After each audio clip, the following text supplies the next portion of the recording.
ಜೈ ರಾಮಕೃಷ್ಣ. ನಮಸ್ತೆ. ಯುಗಾವತಾರ ಶ್ರೀರಾಮಕೃಷ್ಣ ಗ್ರಂಥಾಧ್ಯಯನಕ್ಕೆ ತಮ್ಮೆಲ್ಲರಿಗೂ ಸ್ವಾಗತ. ಅಧ್ಯಾಯ 18, ಲೀಲಾಕ್ಷೇತ್ರದ ಉದಯ. ಅಂದಿನ ಭಾರತದ ರಾಜಧಾನಿ ಕಲ್ಕತ್ತಾ ಮಹಾನಗರ. ಜಾನ್ ಬಜಾರ್ ಎಂಬುದು ಆ ನಗರದ ದಕ್ಷಿಣ ದಿಕ್ಕಿನ ಒಂದು ಪ್ರದೇಶ. ರಾಸಮಣಿ ಎಂಬ ಮಹಾ ಸಿರಿವಂತ ಮಹಿಳೆ ಅಲ್ಲಿ ವಾಸವಾಗಿದ್ದಳು. ಈಕೆಯ ಪತಿ ರಾಜಚಂದ್ರ ದಾಸ ಕೆಲ ವರ್ಷಗಳ ಹಿಂದೆ ತೀರಿಕೊಂಡಿದ್ದ. ಅಂದಿನಿಂದಲೂ ಇವಳೇ ಪತಿಯ ಆಸ್ತಿಯನ್ನು ನಿರ್ವಹಿಸುತ್ತಾ ಅದನ್ನು ಮತ್ತಷ್ಟು ಊರ್ಜಿತಗೊಳಿಸಿದ್ದಳು. ತನ್ನ ಸಿರಿವಂತಿಕೆಯಿಂದ ಮತ್ತು ಅದಕ್ಕಿಂತ ಹೆಚ್ಚಾಗಿ ತನ್ನ ಸದ್ಗುಣಗಳಿಂದ ಕೀರ್ತಿವಂತಳಾಗಿದ್ದಳು. ಸರ್ವಜನ ಸಮ್ಮಾನಿತೆಯಾಗಿದ್ದಳು. ಆಕೆಯ ದೈವ ಭಕ್ತಿ, ಶಕ್ತಿ, ಸಾಹಸ, ಬುದ್ಧಿವಂತಿಕೆ, ಪ್ರತ್ಯುತ್ಪನ್ನಮತಿತ್ವ, ಮಿಗಿಲಾಗಿ ಬಡ ಜನರ ಬಗೆಗಿನ ಅನುಕಂಪೆ ಇವುಗಳಿಂದಾಗಿ ಆಕೆಯ ಹೆಸರು ಮನೆ ಮಾತಾಗಿತ್ತು. ಮಾತ್ರವಲ್ಲ, ಅವಳೊಂದು ಜೀವಂತ ದಂತಕಥೆಯೇ ಆಗಿದ್ದಳು. ಜನರಿಂದ ಆಕೆಗೆ ರಾಣಿ ಎಂಬ ಬಿರುದು ಸಂದಿತ್ತು. ಸಂದರ್ಭ ಬಂದಾಗಲೆಲ್ಲ ಯಥೇಚ್ಛವಾಗಿ ಅನ್ನದಾನ, ಧನದಾನಾದಿಗಳನ್ನು ಮಾಡಿ ಬಡವರ ಭಾಗ್ಯ ದೇವತೆ ಎನಿಸಿದ್ದಳು. ಬಡವರಿಗೆ ಸಹಾಯವಾಗುವಂತಿದ್ದರೆ ಅವಳು ಏನನ್ನು ಮಾಡಲು ಸಿದ್ಧಳಾಗಿದ್ದಳು. ಒಮ್ಮೆ ಆಂಗ್ಲ ಸರ್ಕಾರದ ಕಾಕ ದೃಷ್ಟಿ ಬಡ ಬೆಸ್ತರ ಮೇಲೆ ಬಿದ್ದಿತು. ಅವರು ಗಳಿಸಿದ ಪುಡಿಗಾಸಿನಲ್ಲೇ ಇಂತಿಷ್ಟು ಎಂದು ತೆರಿಗೆ ಹೇಳಿತು. ಹೊಳೆ ನೀರಿಗೆ ದೊಣ್ಣೆ ನಾಯಕನ ಅಪ್ಪಣೆ ಎಂದರೆ ಇದೇ ಅಲ್ಲವೇ? ಆದರೇನು ಮಾಡುವುದು? ಪಾರತಂತ್ರ್ಯದ ದುರವಸ್ಥೆ. ಅಂತೂ ಗಂಗೆಯ ದಡದಲ್ಲಿ ವಾಸವಾಗಿದ್ದ ಬೆಸ್ತರಿಗೆ ಒಳ್ಳೆ ಪೀಕಲಾಟ. ಅವರೆಲ್ಲ ರಾಣಿ ರಾಸಮಣಿಯ ಬಳಿಗೆ ಬಂದು ತಮ್ಮ ಗೋಳನ್ನು ಹೇಳಿಕೊಂಡರು. ರಾಣಿ ಎಲ್ಲವನ್ನೂ ಕೇಳಿ, ಹೆದರಬೇಡಿ, ನಾನು ನೋಡಿಕೊಳ್ಳುತ್ತೇನೆ ಎಂದು ಭರವಸೆ ಇತ್ತಳು. ಬಳಿಕ ಅವಳು ಹೂಡಿದ ಉಪಾಯವಿಷ್ಟೇ.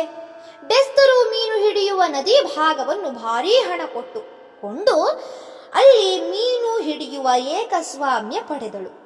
ಇದನ್ನು ಕಂಡ ಸರ್ಕಾರ ಭಾವಿಸಿತು, ಬಹುಶಃ ರಾಣಿ ಬಹಳ ದೊಡ್ಡ ಮೀನಿನ ವ್ಯಾಪಾರಕ್ಕೆ ತೊಡಗಿದಳೆಂದರೆ ಭರ್ಜರಿಯಾಗೇ ಮಾಡುತ್ತಾಳೆ.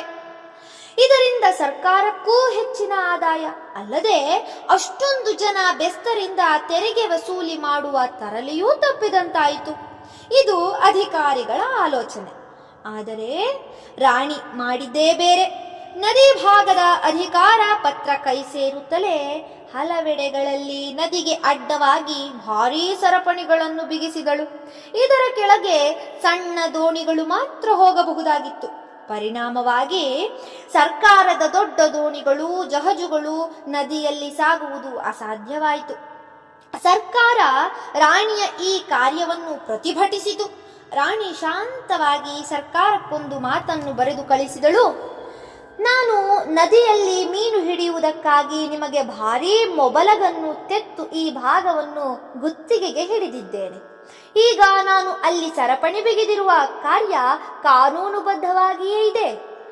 ಆ ದಾರಿಯಾಗಿ ನಿಮ್ಮ ದೋಣಿಗಳು, ಜಹಜುಗಳು ಸದಾ ಓಡಾಡುತ್ತಿದ್ದರೆ ಮೀನುಗಳು ಚೆಲ್ಲಾಪಿಲ್ಲಿಯಾಗಿ ಬೇರೆಡೆಗೆ ಓಡಿ ಹೋಗುತ್ತವೆ. ಇದರಿಂದ ನಾನು ನಷ್ಟಕ್ಕೆ ಗುರಿಯಾಗಬೇಕಾಗುತ್ತದೆ. ಆದ್ದರಿಂದ ಸರಪಣಿಯನ್ನು ಹೇಗೆ ಬಿಚ್ಚಲಾದೀತು? ಆದರೆ ಒಂದು ಮಾತು, ನೀವು ಬೆಸ್ತರ ಮೇಲಿನ ತೆರಿಗೆಯನ್ನು ರದ್ದು ಮಾಡಿದಲ್ಲಿ ನಾನು ಸರಪಣಿಯನ್ನು ಬಿಚ್ಚಿಸುವ ವ್ಯವಸ್ಥೆ ಮಾಡುತ್ತೇನೆ. ಇಲ್ಲದಿದ್ದರೆ ನಾನು ಮೊಕದ್ದಮೆ ಹೂಡಬೇಕಾಗುತ್ತದೆ. ಸರ್ಕಾರ ನನಗೆ ತಕ್ಕ ದಂಡ ತೆರಬೇಕಾಗುತ್ತದೆ. ಈ ಪತ್ರ ಪರಿಣಾಮ ಬೀರಿತು. ಬಡ ಮೀನುಗಾರರಿಗೆ ಉಪಕಾರವಾಗಲೆಂದೇ ರಾಣಿ ಈ ಉಪಾಯ ಹೂಡಿದಳೆಂದರಿತ ಸರ್ಕಾರ ಆಕೆಯ ಮಾತನ್ನು ಅಂಗೀಕರಿಸಿತು. ತೆರಿಗೆ ರದ್ದು ಮಾಡಿತು. ಬಡ ಬೆಸ್ತರು ಎಂದಿನಂತೆ ಸಂತೋಷದಿಂದ ಮೀನು ಹಿಡಿದು ಜೀವನ ಸಾಗಿಸಿದರು. ರಾಣಿಯನ್ನು ಕೊಂಡಾಡಿದರು. ಅಂಬಿಗರ ಕುಲದಲ್ಲಿ ಹುಟ್ಟಿದವಳಾದರೂ ರಾಸಮಣಿ ತನ್ನ ಉದಾತ್ತ ಗುಣಗಳಿಂದಲೂ ಕಾರ್ಯಗಳಿಂದಲೂ ಜಾತಿ ಮತ ಭೇದವಿಲ್ಲದೆ ಬ್ರಾಹ್ಮಣರೂ ಸೇರಿದಂತೆ ಸಕಲ ಜನರ ಪ್ರೀತ್ಯಾದರಗಳಿಗೆ ಪಾತ್ರಳಾಗಿದ್ದಳು ಮತ್ತು ರಾಣಿ ಎಂಬ ತನ್ನ ಬಿರುದಿಗೆ ತಕ್ಕವಳಾಗಿದ್ದಳು. ರಾಸಮಣಿಗೆ 4 ಹೆಣ್ಣು ಮಕ್ಕಳು. ಮೊದಲ 3 ಮದುವೆಯಾಗಿತ್ತು. 3ನೇಯವಳೇ ಕರುಣಾಮಯಿ. ಈಕೆಯ ಗಂಡ ಮಥುರಾ ಮೋಹನ ವಿಶ್ವಾಸ. ಇವರಿಗೆ ಒಬ್ಬ ಮಗ. ಆದರೆ ಕರುಣಾಮಯಿ ಅಕಾಲ ಮರಣಕ್ಕೀಡಾದಳು. ಸುಂದರಾಂಗನೂ ಗುಣವಂತನೂ ಆದ ಅಳಿಯ ಮಥುರನಾಥನನ್ನು ದೂರ ಮಾಡಿಕೊಳ್ಳಲು ರಾಸಮಣಿಯ ಮನಸ್ಸು ಒಪ್ಪಲಿಲ್ಲ. ಆದ್ದರಿಂದ ಆಕೆ ತನ್ನ ಕೊನೆಯ ಮಗಳಾದ ಜಗದಾಂಬಳನ್ನೇ ಅವನಿಗೆ ಕೊಟ್ಟು ಮದುವೆ ಮಾಡಿ ತನ್ನೊಂದಿಗೆ ಇಟ್ಟುಕೊಂಡಳು. ರಾಣಿ ರಾಸಮಣಿ ಕಾಳಿಕಾದೇವಿಯ ಪರಮಭಕ್ತೆ. ಆಕೆ ತನ್ನ ಆಸ್ತಿಯ ಮೊಹರಿನ ಮೇಲೆ ಕಾಳೀಪದ ಅಭಿಲಾಷಿಣಿ ಶ್ರೀಮತಿ ರಾಣಿ ರಾಸಮಣಿ ದಾಸಿ ಎಂದು ಬರೆಸಿದ್ದಳು. ಬಹುಕಾಲದಿಂದಲೂ ರಾಣಿಯ ಮನಸ್ಸಿನಲ್ಲಿ ಒಂದು ಮಹದಭಿಲಾಷೆ ಇತ್ತು. ತನ್ನ ಪತಿಯೊಂದಿಗೆ ಕಾಶಿ ಕ್ಷೇತ್ರವನ್ನೊಮ್ಮೆ ಸಂದರ್ಶಿಸಿ ವಿಶ್ವೇಶ್ವರ ಅನ್ನಪೂರ್ಣೆಯರ ದರ್ಶನ ಪಡೆದು ವಿಶೇಷ ಪೂಜೆ ಸಲ್ಲಿಸಬೇಕೆಂಬುದೇ ಆ ಅಭಿಲಾಷೆ. ಈ ಉದ್ದೇಶಕ್ಕಾಗಿಯೇ ಆಕೆ ಬಹಳಷ್ಟು ಹಣ ಕೂಡಿಟ್ಟುಕೊಂಡಿದ್ದಳು. ಆದರೆ ಆ ಹೊತ್ತಿಗೆ ಆಕೆಯ ಗಂಡ ಹಠಾತ್ತನೆ ನಿಧನ ಹೊಂದಿದ್ದರಿಂದ ಆಸ್ತಿಯನ್ನೆಲ್ಲ ನಿಭಾಯಿಸುವ ಹೊಣೆ ಅವಳ ಮೇಲೆ ಬಿದ್ದಿತು. ವಿಶಾಲವಾದ ಆಸ್ತಿಯ ವಹಿವಾಟನ್ನು ನೋಡಿಕೊಳ್ಳುವುದೇನು ಹುಡುಗಾಟವೇ? ಇದಕ್ಕೆ ಎಂತಹ ಚಾಕಚಕ್ಯತೆ, ದೂರದೃಷ್ಟಿ, ಬುದ್ಧಿವಂತಿಕೆಗಳಿರಬೇಕಾಗುತ್ತದೆ ಮತ್ತು ಎಷ್ಟು ಪರಿಶ್ರಮ ಸಮಯ ಬೇಕಾಗುತ್ತದೆ ಎಂಬುದನ್ನು ಬಲ್ಲವರೇ ಬಲ್ಲರು. ಇಂತಹ ಭಾರೀ ಹೊಣೆಗಾರಿಕೆ ಅವಳ ಹೆಗಲ ಮೇಲಿದ್ದುದರಿಂದ ಬಹಳ ದಿನಗಳವರೆಗೆ ಆಕೆಗೆ ತನ್ನ ಮನೋರಥವನ್ನು ಈಡೇರಿಸಿಕೊಳ್ಳುವ ಅವಕಾಶ ಲಭ್ಯವಾಗಲಿಲ್ಲ. ಬರಬರುತ್ತಾ ಅವಳ ಅಳಿಯಂದಿರು ಆಸ್ತಿಯ ಮೇಲ್ವಿಚಾರಣೆ ನೋಡಿಕೊಳ್ಳುವ ವಿಷಯದಲ್ಲಿ ಸಾಕಷ್ಟು ಪರಿಣಿತರಾದರು. ಕೊನೆ ಅಳಿಯ ಮಥುರನಾಥನಂತೂ ಆಕೆಯ ಬಲಗೈ ಬಂಟನೇ ಆದ. ಆದ್ದರಿಂದ ಇದೀಗ ಸೂಕ್ತ ಸಮಯ ಒದಗಿದೆ ಎಂದು ಭಾವಿಸಿ 1849ರಲ್ಲಿ ರಾಣಿ ರಾಸಮಣಿ ಮತ್ತೊಮ್ಮೆ ಕಾಶಿ ಯಾತ್ರೆಗೆ ಅನುವಾದಳು. ಯಾತ್ರೆಗೆ ಸಿದ್ಧತೆಗಳೆಲ್ಲ ಮುಗಿದವು. ಮರುದಿನ ಬೆಳಗ್ಗೆ ಹೊರಡಬೇಕು. ಸುಮಾರು 100 ಚಿಕ್ಕ ದೊಡ್ಡ ದೋಣಿಗಳು ಹಲವಾರು ಸಾಮಗ್ರಿಗಳನ್ನು ತುಂಬಿಕೊಂಡು ಸಿದ್ಧವಾಗಿ ನಿಂತಿದ್ದವು. ಆ ರಾತ್ರಿ ರಾಸಮಣಿಗೆ ಸ್ವಪ್ನದಲ್ಲಿ ತನ್ನ ಇಷ್ಟ ದೇವತೆಯಾದ ಕಾಳಿಕಾಂಬೆಯ ದರ್ಶನ ಲಾಭವಾಯಿತು. ದೇವಿಯು ರಾಸಮಣಿಗೆ ಒಂದು ನಿರ್ದೇಶನ ನೀಡಿದಳು. ನೀನು ಕಾಶಿಗೆ ಹೋಗಬೇಕಾದ ಅಗತ್ಯವಿಲ್ಲ. ಅದರ ಬದಲಾಗಿ ಭಾಗೀರಥಿಯ ದಡದ ಒಂದು ಸುಂದರ ಸ್ಥಳದಲ್ಲಿ ನನ್ನ ಶಿಲಾವಿಗ್ರಹವನ್ನು ಪ್ರತಿಷ್ಠಾಪಿಸು ಮತ್ತು ಅಲ್ಲಿ ನನಗೆ ಪ್ರತಿದಿನವೂ ಪೂಜೆ, ಅನ್ನ ನೈವೇದ್ಯ ನಡೆಯುವಂತೆ ವ್ಯವಸ್ಥೆ ಮಾಡು. ನಾನು ಆ ಪ್ರತಿಮೆಯಲ್ಲಿ ಪ್ರತಿಷ್ಠಿತಳಾಗಿ ನಿನ್ನ ಪೂಜೆಯನ್ನು ಸ್ವೀಕರಿಸುತ್ತೇನೆ. ಪರಮಭಕ್ತೆಯಾದ ರಾಸಮಣಿ ದೇವಿಯ ದರ್ಶನದಿಂದ, ಆಕೆಯ ನಿರ್ದೇಶನದಿಂದ ಅತ್ಯಾನಂದಿತಳಾದಳು. ಮರುದಿನವೇ ಆಕೆ ತನ್ನ ಸ್ವಪ್ನ ದರ್ಶನದ ವಿಷಯವನ್ನು ಎಲ್ಲರಿಗೂ ತಿಳಿಸಿದಳು. ಕಾಶಿ ಯಾತ್ರೆಯನ್ನು ರದ್ದುಪಡಿಸಿದಳು. ತಾನು ಕೂಡಿಟ್ಟ ಹಣವನ್ನು ದೇವಾಲಯ ಸ್ಥಾಪನೆಯ ಪವಿತ್ರ ಕಾರ್ಯಕ್ಕೆ ವಿನಿಯೋಗಿಸಲು ತೀರ್ಮಾನಿಸಿದಳು.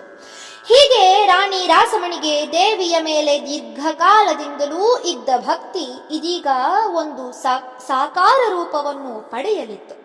ಸ್ವಲ್ಪವೂ ವಿಳಂಬ ಮಾಡದೆ ಆಕೆ ಈ ಮಹತ್ ಕಾರ್ಯವನ್ನು ಪ್ರಾರಂಭಿಸಿಯೇ ಬಿಟ್ಟಳು.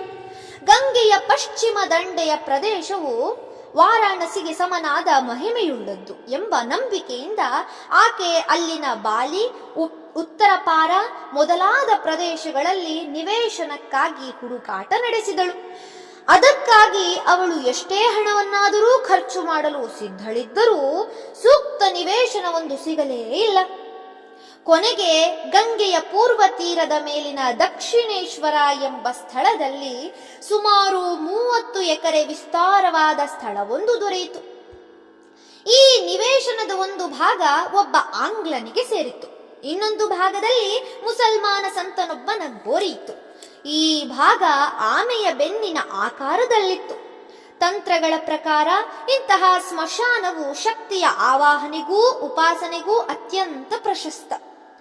ಈ ನಿವೇಶನ ದೊರೆತದ್ದು ದೈವ ಸಂಕಲ್ಪದಿಂದಲೇ ಏನೋ ಎಂಬಂತಿತ್ತು. ನಿರ್ಮಾಣ ಕಾರ್ಯ ಭರದಿಂದ ಆರಂಭವಾಯಿತು. 9 ಗೋಪುರಗಳನ್ನೊಳಗೊಂಡ ಕಾಳಿಯ ಮುಖ್ಯ ದೇವಾಲಯ ಅಲ್ಲದೆ ಇತರ ಅನೇಕ ಪುಟ್ಟ ದೇವಾಲಯಗಳು, ಇವುಗಳಿಗೆ ಸೇರಿದಂತೆ ಒಂದು ದೊಡ್ಡ ಉದ್ಯಾನವನ, ರಾಸಮಣಿ ಹಣವನ್ನು ನೀರಿನಂತೆ ಖರ್ಚು ಮಾಡಿದಳು. ಸುಮಾರು 5 ವರ್ಷಗಳ ಕಾಲ ನಿರ್ಮಾಣ ಕಾರ್ಯ ನಿರಂತರವಾಗಿ ಸಾಗಿತು. ದೇವಿಯ ವಿಗ್ರಹದ ಕೆತ್ತನೆ ಕೆಲಸ ಪ್ರಾರಂಭವಾದಂದಿನಿಂದ ರಾಸಮಣಿ ಶಾಸ್ತ್ರವಿಧಿಯಂತೆ ಕಠಿಣ ವ್ರತಗಳನ್ನಾರಂಭಿಸಿದಳು. ದಿನಕ್ಕೆ 3 ಬಾರಿ ಸ್ನಾನ ಮಾಡುತ್ತಿದ್ದಳು. ಶಕ್ತಿಯನುಸಾರ ಜಪ ಪೂಜೆಗಳನ್ನು ಮಾಡುತ್ತಿದ್ದಳು. ಆಹಾರಕ್ಕೆ ಹವಿಷ್ಯಾನ್ನ ಮಾತ್ರ. ಮಲಗುವುದು ಬರಿ ನೆಲದ ಮೇಲೆ. ದೇವಾಲಯದ ಕಾರ್ಯ ಮುಗಿಯುತ್ತಾ ಬಂತಿತು. ವಿಗ್ರಹವೂ ಸಿದ್ಧವಾಯಿತು. ವಿಗ್ರಹ ಯಾವ ಕಾರಣದಿಂದಲೂ ಘಾಸಿಗೊಳ್ಳಬಾರದೆಂದು ಅದನ್ನು ಎಚ್ಚರಿಕೆಯಿಂದ ಪೆಟ್ಟಿಗೆಯಲ್ಲಿ ಮುಚ್ಚಿರಿಸಿದಳು. ದೇವಾಲಯ ಪೂರ್ಣಗೊಂಡ ಮೇಲೆ ಸಾವಧಾನವಾಗಿ ಸುಮುಹೂರ್ತದಲ್ಲಿ ಶಾಸ್ತ್ರೋಕ್ತವಾಗಿ ಪ್ರತಿಷ್ಠಾಪನೆ ಮಾಡುವುದೆಂದು ನಿಶ್ಚಯಿಸಿ ರಾಣಿ ನಿಶ್ಚಿಂತೆಯಿಂದಿದ್ದಳು. ಆದರೆ ಈ ನಡುವೆ ಅವಳಲ್ಲಿ ಒಂದು ಆಲೋಚನೆ ತಾನಾಗಿ ಮೇಲೆದ್ದು ಬಂದಿತು. ಈ ಜೀವನವೆಂಬುದು ತುಂಬಾ ಅನಿಶ್ಚಿತವಾದದ್ದು. ಯಾವಾಗ ಏನಾಗುತ್ತದೆಯೋ ಹೇಳಬಲ್ಲವರಿಲ್ಲ. ದೇವಾಲಯವನ್ನು ಕಟ್ಟುವುದಕ್ಕೆ ಇಷ್ಟು ದಿನವಾದರೆ ಇನ್ನು ಜಗನ್ಮಾತೆಯ ಪ್ರತಿಷ್ಠಾಪನೆ ನನ್ನ ಜೀವಿತ ಕಾಲದಲ್ಲೇ ಆಗುವುದೋ ಇಲ್ಲವೋ? ಆದ್ದರಿಂದ ಇನ್ನು ತಡ ಮಾಡದೆ ಪ್ರತಿಷ್ಠಾಪನೆಯನ್ನು ಮಾಡಿ ಮುಗಿಸಿಬಿಡುವುದು ಒಳ್ಳೆಯದು ಎಂದು. ಈ ವೇಳೆಗೆ ಸರಿಯಾಗಿ ಒಂದು ಆಶ್ಚರ್ಯಕರ ಸಂಗತಿ ನಡೆಯಿತು. ವಿಗ್ರಹವನ್ನು ಸುರಕ್ಷಿತವಾಗಿಟ್ಟಿದ್ದ ಪೆಟ್ಟಿಗೆಯನ್ನು ಯಾರೋ ಒಬ್ಬರು ಒಂದು ದಿನ ಆಕಸ್ಮಿಕವಾಗಿ ತೆರೆದು ನೋಡಿದಾಗ ಒಳಗಿದ್ದ ವಿಗ್ರಹ ಬೆವತಿತ್ತು. ರಾಣಿಗೆ ಸುದ್ದಿ ಹೋಯಿತು.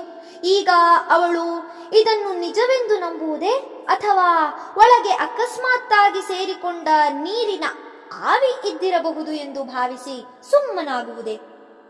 ಆದರೆ ಈ ಸಂದಿಗ್ಧಕ್ಕೆ ಅವಕಾಶವೇ ಉಂಟಾಗಲಿಲ್ಲ. ಏಕೆಂದರೆ ಅದೇ ರಾತ್ರಿ ರಾಣಿಗೆ ದೇವಿ ದರ್ಶನವಿತ್ತು. ನುಡಿದಳು, ಇನ್ನೆಷ್ಟು ದಿನ ನನ್ನನ್ನು ಹೀಗೆ ಬಂಧನದಲ್ಲಿಡುವೆ? ನನಗೆ ಉಸಿರು ಕಟ್ಟಿದಂತಾಗುತ್ತಿದೆ. ಇನ್ನು ತಡ ಮಾಡದೆ ಸಾಧ್ಯವಾದಷ್ಟು ಬೇಗ ಪ್ರತಿಷ್ಠೆ ಮಾಡು. ದೇವಿ ಹೀಗೆ ಆಜ್ಞೆ ಮಾಡಿದಾಗ ರಾಸಮಣಿ ಗಾಬರಿಗೊಂಡಳು. ಕೂಡಲೇ ಪಂಚಾಂಗ ತರಿಸಿ ಶುಭ ದಿನವನ್ನು ಹುಡುಕಿಸಿದಳು. ಆದರೆ ಎಷ್ಟೋ ತಿಂಗಳವರೆಗೆ ಎಂದರೆ ಸ್ನಾನ ಯಾತ್ರೆಯ ಹುಣ್ಣಿಮೆಯವರೆಗೂ ಯಾವ ಶುಭ ದಿನವೂ ಸಿಗಲಿಲ್ಲ.